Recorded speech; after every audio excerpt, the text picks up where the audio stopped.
বিষয় আমার শায়েখ রহমুল্লাহ খুব বলতেন, হ্যাঁ, সেটা হলো দাড়ি এক মুষ্টি পরিমাণ রাখা।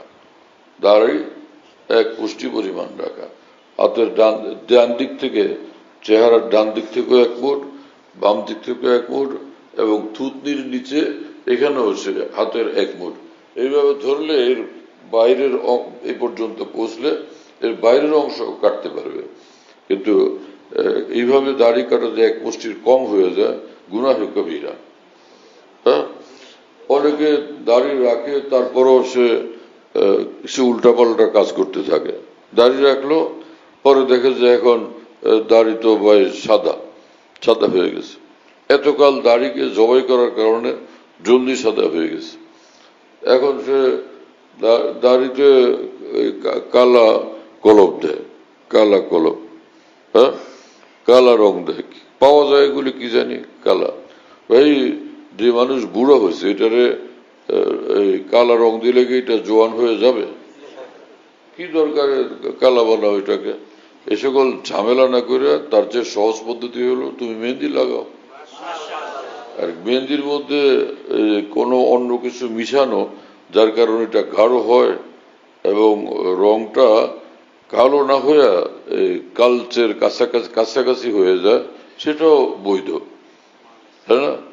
সে বরিশালে মৌলানা সাহেবের, যুবক মৌলানা সাহেবের দাড়ি দেখলাম খুব ঝকঝকে, মেহেন্দি দেওয়া কিন্তু খুব চকচক করে।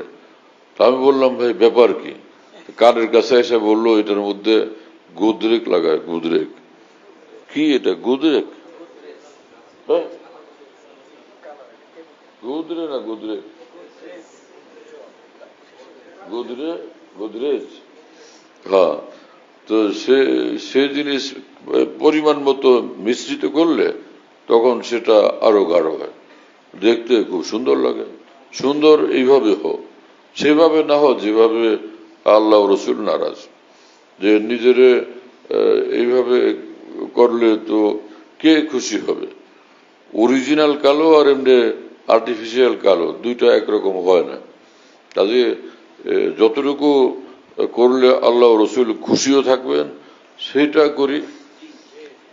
হযরত আবু বকর সিদ্দিক রাদিয়াল্লাহু তাআলা আনহু, বুখারী শরীফে হাদিস আছে, আবু বকর সিদ্দিক রাদিয়াল্লাহু তাআলা আনহু দাড়িতে মেহেন্দিও লাগাইতেন, আরো একটা জিনিসকে ওর সঙ্গে মিশ্রিত করতেন। তো সে আমার শায়েখ রহমুল্লাহ বলতেন যে দাড়িতে যদি এরকম খেজাব লাগায়, এই রং লাগায়, এটা হলো সুন্নতে সিদ্দিকি।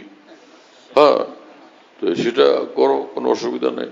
তো দাড়ি এক মুষ্টি রাখা চাই।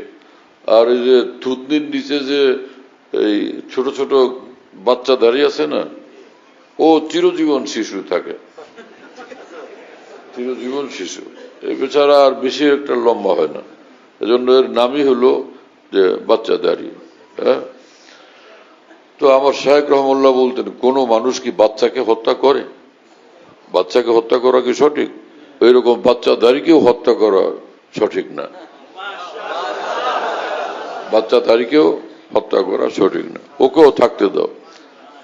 বাচ্চারা একটু উল্টাপাল্টা করে, এই দাড়িও খানিক মাঝে মধ্যে উল্টাপাল্টা করে, আইসা ঠোঁটের মধ্যে দাখিল হয়ে যায়।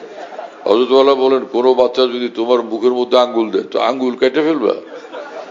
ওর আঙ্গুল কেটে ফেলবে তা তো না। তাহলে এই বাচ্চাও ডিস্টার্ব করলে ওরে নিয়ে তুমি ডিস্টার্ব করো না।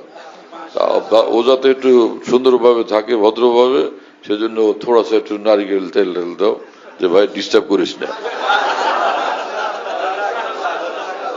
খালাস, এটারও কাটা ঠিক না, এটা এই দাড়িও কাটা যাবে না, এটাকে ওর রাখতে দাও। দাড়ির আশপাশে থাকে, ওর লোকের মূল দাড়ির সঙ্গে এই বাচ্চার একটা বন্ধুত্ব আছে, সেজন্য ওরও ডিস্টার্ব করো না।